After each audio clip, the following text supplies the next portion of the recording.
کشمیر سمیت تمام تصفیہ طلب معاملات پر مذاکرات ہوں گے، مربوط ڈائیلاگ ہوگا۔ وزیر اعظم شہباز شریف نے کہا نریندر مودی آگ لگانے کے بجائے آگے بڑھنے کی بات کریں۔ بھارت نے دوبارہ پاکستان پر حملے کی کوشش کی تو پھر منہ کی کھائے گا۔ جنرل عاصم منیر نے جس طرح جنگ کی منصوبہ بندی کی، مجھے بطور پاکستانی آرمی چیف پر فخر ہے۔ پاکستان نے سنتاس معاہدہ معطلی کے اقدام پر بھارت کو خط لکھ دیا۔ پاکستان نے بھارت کے سنتاس معاہدے کی معطلی کو غیر قانونی قرار دیا۔ ذرائع کے مطابق خط میں کہا گیا ہے کہ سنتاس معاہدہ 1960 میں یک طرفہ معطلی کی کوئی شق ہی نہیں۔ بھارتی خط میں معطلی سے متعلق استعمال کیے گئے الفاظ کا معاہدے میں وجود ہی نہیں۔ پاکستان سنتاس معاہدے کو اپنی اصل شکل میں قائم سمجھتا ہے۔ نائب وزیر اعظم اسحاق ڈار کی زیر صدارت قومی اقتصادی کونسل کا اجلاس۔ ایکنک نے 355 ارب روپے سے زائد کے 9 ترقیاتی منصوبوں کی منظوری دے دی۔ خیبر پختونخوا میں دیہی رابطہ سڑکوں کی بہتری اور سیاحت سے متعلق منصوبے کی بھی منظوری۔ ایف بی آر کے کسٹمز ڈیجیٹل انفورسمنٹ اسٹیشنز کے قیام کی منظوری۔ ٹرانزٹ ٹریڈ مینجمنٹ سسٹم کی ترقی کا منصوبہ بھی منظور۔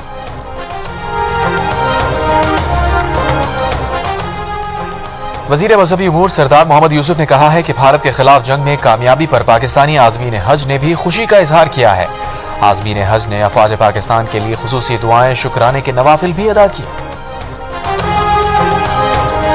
انسداد دہشت گردی عدالت لاہور نے بانی پی ٹی آئی سے 9 مئی جلاؤ گھراؤ کے 12 مقدمات میں جیل میں تفتیش کی اجازت دے دی۔ عدالت نے پولیس کو بانی پی ٹی آئی کا پالیگراف ٹیسٹ اور فوٹوگرامیٹک ٹیسٹ کروانے کی اجازت دی۔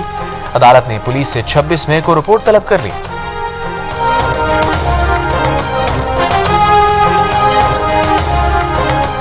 کراچی کی شیریں جناح کالونی میں ٹینکر کی ٹکر سے موٹر سائیکل سوار جاں بحق۔ حادثے کے بعد ڈرائیور ٹینکر سمیت فرار۔ جاں بحق شخص کی شناخت منیر احمد کے نام سے ہوئی۔ سائٹ ایریا میں گاڑی کی ٹکر سے موٹر سائیکل سوار خاتون جاں بحق۔ سندھ یونیورسٹی گرلز ہاسٹل کے باہر طالبات کا انتظامیہ کے خلاف احتجاج۔ ہاسٹل میں اچھا کھانا اور دیگر سہولیات کی عدم فراہمی پر مظاہرات۔ یونیورسٹی رجسٹرار کے مطابق ہاسٹل کی منتظمہ کا عہدے سے ہٹا دیا گیا ہے۔ طالبات کے الزام پر انکوائری کمیٹی تشکیل دی جائے گی۔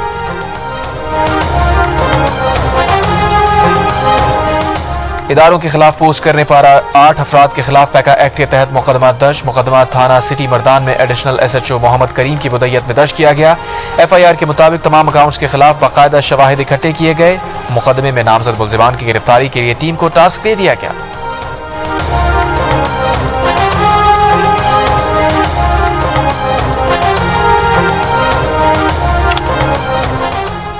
امریکی صدر ڈونلڈ ٹرمپ کی دوحہ میں امیر قطر شیخ تمیم بن حمد الثانی سے ملاقات۔ تجارتی اور دفاعی تعاون کے معاہدوں پر دستخط۔ قطر امریکی کمپنی کے 200 ارب ڈالرز مالیت کے 160 طیارے خریدے گا۔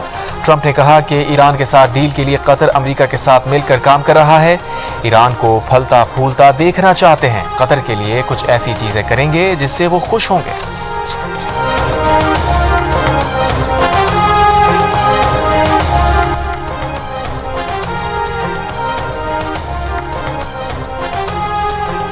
ممتاز عالمی مالیاتی جریدے بیرن نے پاکستان کی اقتصادی کارکردگی کو معاشی کرشمہ قرار دے دیا۔ اپنی رپورٹ میں کہا کہ 25 کروڑ سے زائد آبادی والا پاکستان گزشتہ 2 سال میں معاشی کرشمہ کر چکا ہے۔ اب پاکستان میں کوئی معاشی خطرہ نہیں رہا۔ بھارت سے تنازع بھی پاکستان کے معاشی بحالی متاثر نہیں کرے گا۔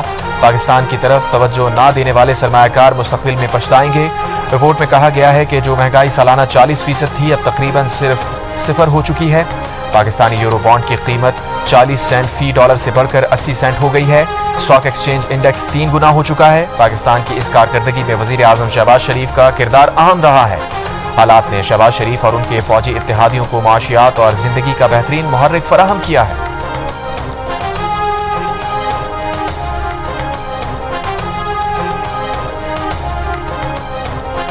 190 بلین پاؤنڈ کیس میں سزا یافتہ بانی پی ٹی آئی کے پیرول پر رہائی کی درخواست پر سماعت کے دوران لطیف کھوسا ایڈوکیٹ نے کہا کہ موجودہ حالات میں بانی پی ٹی آئی کی جیل سے باہر موجودگی ضروری ہے۔ استدعا ہے کہ پیرول پر رہائی کا کیس بھی سزا معطلی کیس کے ساتھ فکس کر دیا جائے۔ قائم مقام چیف جسٹس نے کہا یہ تو حکومت کا کام ہے، آپ اس کے پاس جائیں، یہاں کیوں آ گئے؟ سرکاری وکیل نے بتایا انہوں نے پہلے ہی درخواست دے رکھی ہے اور وہ صوبائی حکومت کے پاس ابھی پینڈنگ ہے۔ عدالت نے کہا اس پر آرڈر پاس کروں گا۔ توشاخانہ 2 کیس میں پانی پی ٹی آئی کو بیٹوں سے کال پر بات کروانے سے متعلق سپرنٹینڈنٹ اڈیالہ جیل کے فیصلے پر نظر ثانی کی درخواست مسترد۔ عدالت کا بانی پی ٹی آئی کے ذاتی معالج سے چیک اپ بھی کرانے کا حکم۔ اسپیشل جج سینٹرل نے کہا کہ 10 جنوری، 28 جنوری اور 3 فروری کے عدالتی حکم پر عمل درآمد کریں۔ سپرنٹینڈنٹ اڈیالہ جیل کی جانب سے دائر درخواست میں کہا گیا تھا کہ عدالت نے واٹس ایپ کال اور ذاتی معالج سے معائنہ کرانے کا فیصلہ جاری کیا ہے۔ ایک مخصوص قیدی کو کال کی سہولت مہیا کرنا دیگر قیدیوں کے ساتھ امتیازی رویہ ہوگا۔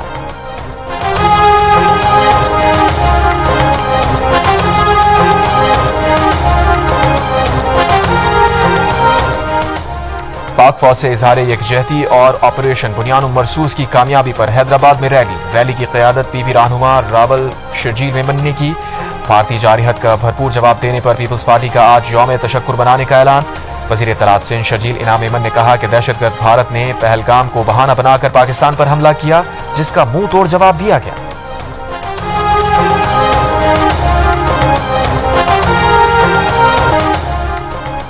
پنجاب پولیس نے لاہور میں ایک ماہ میں ڈاکوؤں کے 11 گروہوں کے 23 کارندے گرفتار کر لیے۔ پولیس حکام کے مطابق گرفتار 23 ملزمان، 91 مقدمات ٹریس کیے جا چکے۔ ملزمان سے 65 موٹر سائیکلیں، 71 موبائل فون، 7,82,000 روپے برآمد ہوئے ہیں۔ غزہ پر اسرائیل کے فضائی زمینی حملوں میں تیزی، 24 گھنٹوں میں 140 سے زائد فلسطینی شہید۔ یورپی اسپتال پر گزشتہ روز کے بنکر بسٹر بم حملوں کے مناظر سی سی ٹی وی فوٹیج میں ریکارڈ ہو گئے۔ فلسطینی ذرائع کے مطابق حملے میں یحییٰ سنوار کے بھائی محمد سنوار کو نشانہ بنانے کی کوشش کی گئی۔ رفح شہر میں القسام بریگیڈز کے جوابی وار، کئی اسرائیلی فوجی ہلاک و زخمی ہونے کی اطلاعات۔ غزہ امداد کی بندش پر اقوام متحدہ سلامتی کونسل کا اجلاس، روس، چین، برطانیہ نے امریکہ اسرائیل مشترکہ امدادی منصوبہ مسترد کر دیا۔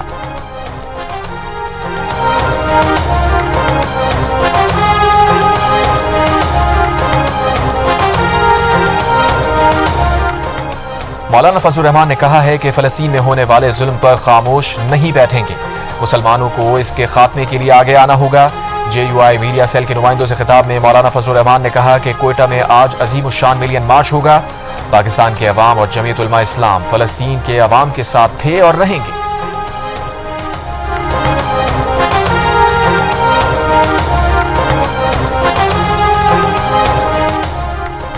بھارتی فوجی ترجمان کرنل صوفیہ قریشی کو دہشت گردوں کی بہن کہنے پر مدھیہ پردیش ہائی کورٹ کا suo motu notice, B J P رہنما وجے شاہ کے خلاف مقدمہ درج کرنے کا حکم دے دیا۔ صوفیہ قریشی مسلمان ہیں۔ وجے سنگھ نے جو مدھیہ پردیش کے وزیر ہیں، گزشتہ روز ایک تقریر میں صوفیہ کو دہشت گردوں کی بہن کہہ کر مخاطب کیا تھا۔ اپوزیشن جماعت کانگریس نے اب تک وجے شاہ کو برطرف نہ کرنے پر وزیر اعظم نریندر مودی کو تنقید کا نشانہ بنایا ہے۔ ایک بیان میں کانگریس نے کہا وجے شاہ کا بیان بی جے پی کی بیمار ذہنیت کا عکاس ہے۔ کرنل صوفیہ اور ونگ کمانڈر نے حالیہ کشیدہ صورتحال پر میڈیا کو بریفنگ دی تھی۔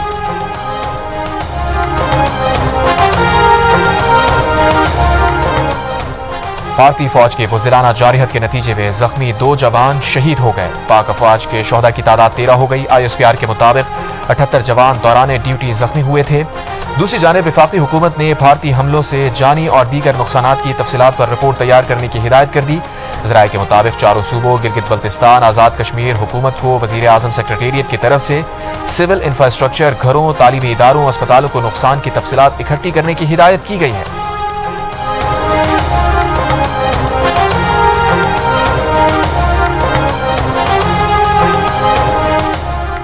آپریشن بنیان مرصوص کی کامیابی پر ملک کے مختلف شہروں میں پاک فوج سے اظہار یکجہتی کے لیے ریلیوں کا سلسلہ جاری۔ مظفر آباد میں کشمیریوں کی ڈھول کی تھاپ پر بھنگڑے، ہٹیاں بالا میں ریلی، لیپا سیکٹر میں فوجی جوانوں کے پاس پہنچ کر انہیں خراج تحسین پیش کیا گیا۔ ڈیرہ اسماعیل خان، چارسدہ اور حافظ آباد میں بھی پاک فوج سے اظہار یکجہتی۔ پشاور میں فرنٹیئر کور پبلک سکولز میں یوم تشکر، گوادر، اورکزئی، خیبر، محمد باجوڑ، دیر، سوات اور چترال میں بھی تقریبات اور ریلیاں۔ کراچی کے علاقے لیاری میں بھی پاک فوج سے اظہار یکجہتی۔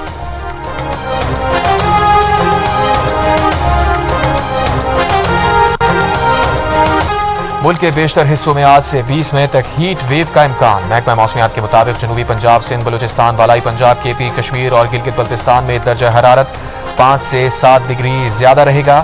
بالائی علاقوں میں درجہ حرارت بڑھنے سے برف پگھلنے کی رفتار تیز ہونے کا خدشہ۔ شدید گرمی کے باعث بچوں، خواتین، بزرگوں کو احتیاطی تدابیر اختیار کرنے کی ہدایت۔